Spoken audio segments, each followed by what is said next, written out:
আসসালামু আলাইকুম ভিউয়ার্স, আজকে নিয়ে আসছি নতুন নিউ ফানি পেট্রোল পাম্পে তেল নেই এই নিয়ে একটি খুব সুন্দর একটি ভিডিও। সবাই দেখবেন। Welcome my channel. সবাই দেখবেন।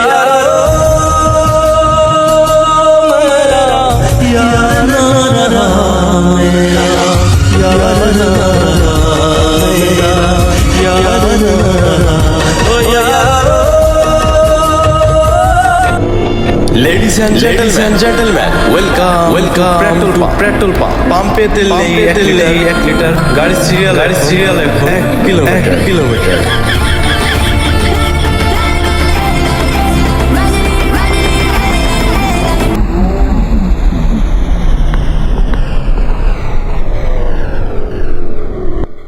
বিয়ে করতে যাচ্ছিলাম ভাই, গাড়ির তেল শেষ, এখন পাম্পে তেলও দিচ্ছে না। আমার বিয়ে এখন কেমনে হবে? আমার বউ যদি অন্য জায়গায় চলে যায়। তেল কি বুঝিনি, আগে তো খুঁজিনি, আজ কি হলো রে আমার? তেল তো আজ শেষ,